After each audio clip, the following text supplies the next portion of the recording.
Salut à tous, bienvenue. Vous êtes avec nous sur Studio Qualita, www.studioqualita.com. Vous commencez à en avoir l'habitude et nous sommes ravis.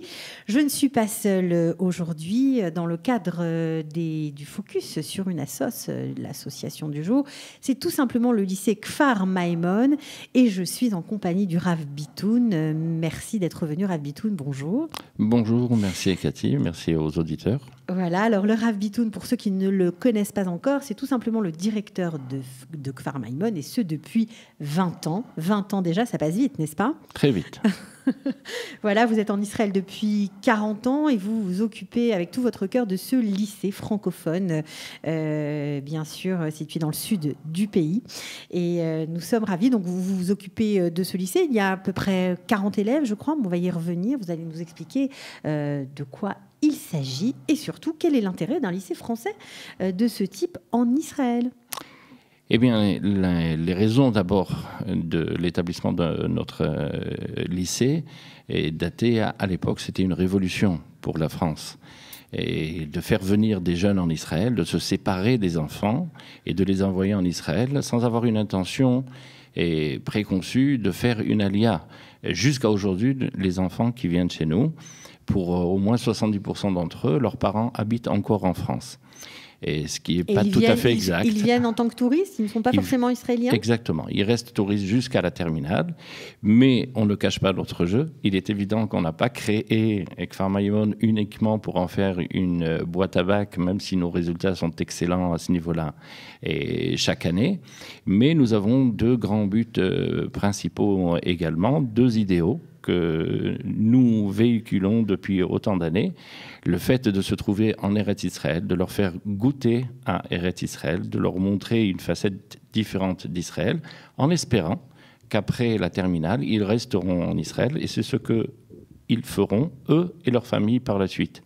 Et nous travaillons, en silence, mais grâce aux enfants d'abord, et puis peut-être grâce à notre établissement, et énormément de familles finalement ont fait leur alia. On est également dans un endroit de Torah, on fait partie d'un des réseaux des yeshivot du Bnei Akiva, dans lequel on fait la symbiose entre le Kodesh et le Chol, entre le profane et ce qui est saint, où on étudie à la fois la Torah, mais également on passe le bac. Donc c'est une vision aussi un peu différente des yeshivot traditionnels.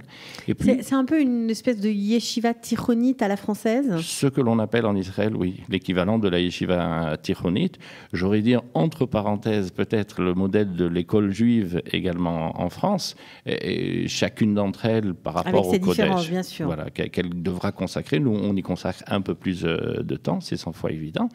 Mais également, c'est votre particularité, excusez-moi de vous couper, mais il existe d'autres établissements en Israël, il y en a beaucoup. Il y a l'Alliance, il y a le lycée français, il y en a beaucoup, Kiryat HaNoach, il y a le lycée Mikvé Israël, pardon. Donc c'est votre particularité, c'est l'accent sur le Kodesh? Oui et non. Et oui, dans la mesure où l'établissement a ses exigences, mais également sur le message que nous voulons transmettre. Pas tous les enfants qui viennent de France ont eu la chance de pouvoir étudier dans une école juive, d'être dans un milieu environnant qui permettait de pouvoir s'épanouir au niveau des études et d'apprendre tout simplement, surtout ceux qui sont dans la province, parce que les enfants viennent pas seulement de Paris, de Marseille, de Lyon, ou dans des villes éloignées comme Avignon, ou Cannes, ou Dijon, ou Annecy. Et donc, nous souhaiterions, et c'est ce que nous faisons également, c'est d'ouvrir les yeux également à des enfants qui sont prêts à faire le pas. Ce n'est pas du tout évident de se retrouver dans un contexte auquel on n'avait pas l'habitude, mais si on est prêt à faire le pas, bien nous relevons le défi ensemble. Mais il est évident que ça correspond généralement au désir des familles, au désir des enfants qui viennent de familles traditionnalistes plus... Alors quoi, si on n'est pas du tout religieux, si on n'a pas été en école juive, si on vient d'une province éloignée et qu'on a soif de Torah, qu'on a envie de découvrir son patrimoine, on peut venir à Kfar Maïmon? Votre place est à Kfar Maïmon. C'est justement l'intérêt, et je dirais même que... On ne sera pas largué? Non, parce que ça dépendra essentiellement de la motivation et de ce que nous, on va faire également par la suite.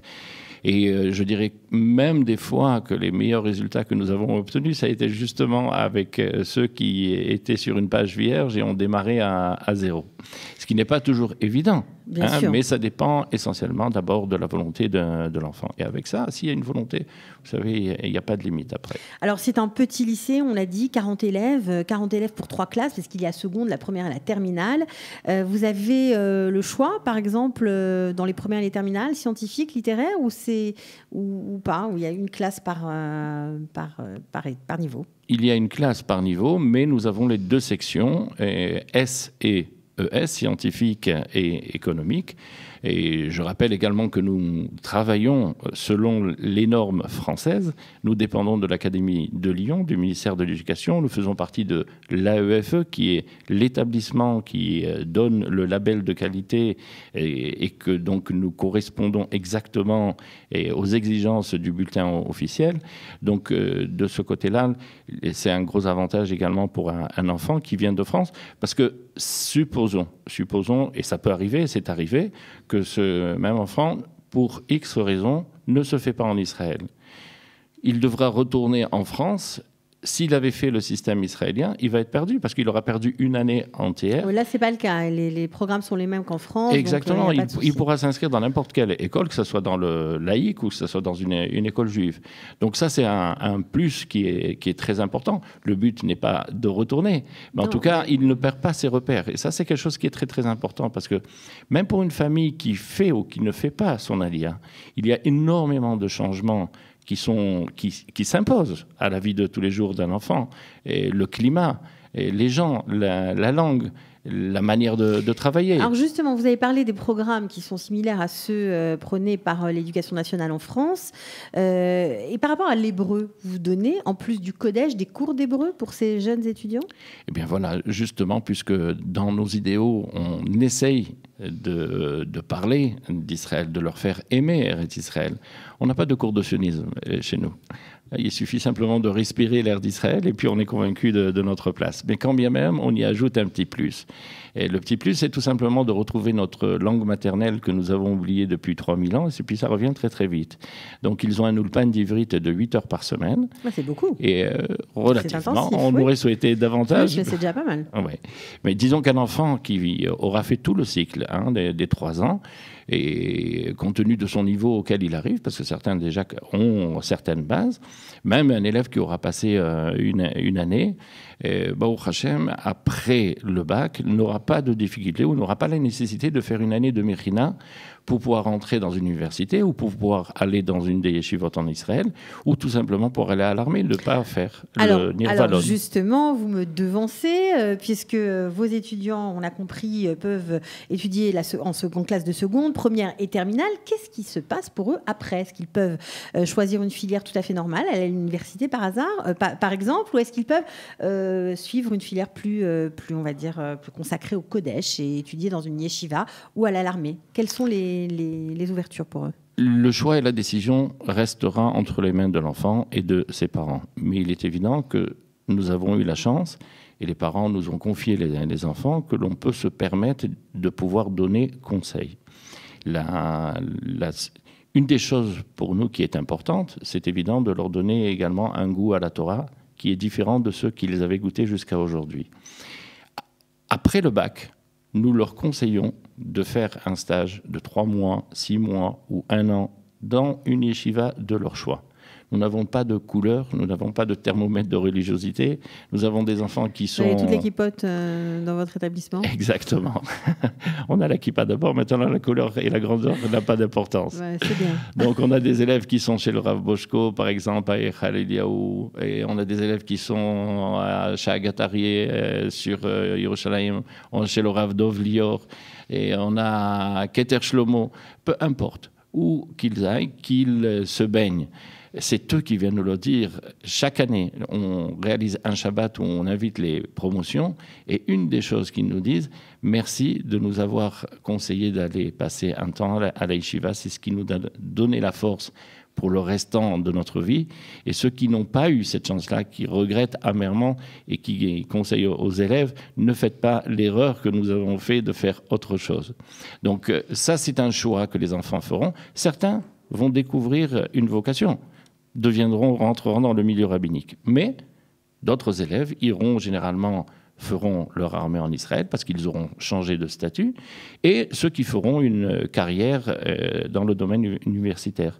Nous avons, Baruch Hashem, des enfants, après maintenant 38 ans, des promotions. Et nos élèves se trouvent dans toutes les étapes, dans tous les domaines en Israël. C'est bien, ça fait du réseau aussi pour les nouveaux arrivés de Kfar Maimon. C'est exact. Ça fait des raccourcis après pour leur vie au sein d'Israël. Bien sûr, la rencontre est très enrichissante. Bien sûr. Mais nous avons à la fois des avocats, des médecins, des plombiers, des électriciens, et nous avons l'élite qui se trouve également dans l'armée, les officiers de l'armée. D'ailleurs, je n'ai pas le droit de citer leur nom. L'un d'entre eux est co-commandant d'un des sous-marins atomiques d'Israël. C'est un poste unique, un francophone qui vient de Kfar Maimon. Et le président de la Cour suprême d'Israël et dans l'armée n'est ni plus ni moins un élève à nous, un ancien de Kfar Maimon. Bon, on pourrait en citer encore beaucoup d'autres, mais c'est simplement pour montrer que finalement, ils ont la possibilité de pouvoir s'intégrer, et ils le font d'une manière qui est magnifique, à part le fait de fonder une famille, de se trouver en Israël et de ramener avec eux finalement les frères, les sœurs, les oncles, les parents et ainsi de suite. Alors avant de continuer à parler de Kfar Maimon, je voudrais juste faire une petite parenthèse par rapport aux associations, puisque nous sommes dans les studios de Studio Kalita, bien évidemment, fondé par l'association Kalita, qui regroupe toutes les associations, en tout cas la majorité des associations francophones du pays. Vous avez été soutenu par Kalita ? Bien sûr.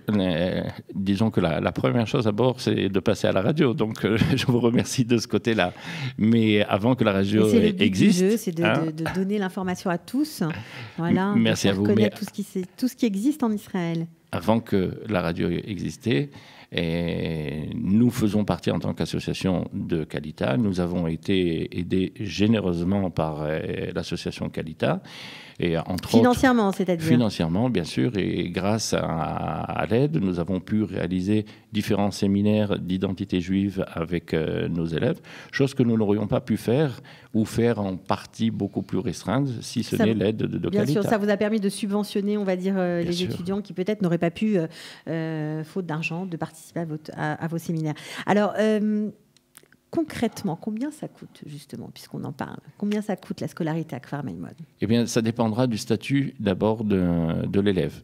On va commencer par la chose la plus simple. Si la famille a fait son alias, qui représente à peu près 30% de nos élèves, dans ce cas-là, il y a une prise en charge totale. Et la scolarité, le réfectoire, le dortoir, et ainsi de suite. Donc, ils n'ont strictement rien à payer à partir du moment où il est israélien. Voire même... si l'enfant a le statut de Katin Roser, c'est-à-dire ses parents sont encore en route la reste, mais du fait que les parents... avant eux. Voilà, Okay. il a le statut d'Israélien, et donc il n'a strictement rien à payer. D'accord. Et le touriste, par contre, il n'est pas puni, mais lui, il aura, disons, une participation qui inclut de nouveau le réfectoire, le dortoir et les études, qui est beaucoup moins cher que n'importe quelle école juive en France qui ne donne que le réfectoire des fois ou que les études. Ça représente un montant de 150 € par mois, soit 1 500 € pour toute l'année.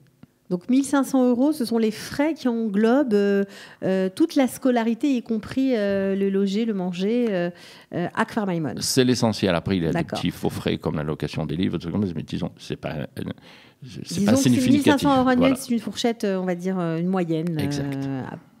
Presque exacte, on va dire. Ok, alors les inscriptions sont peut-être ouvertes déjà ?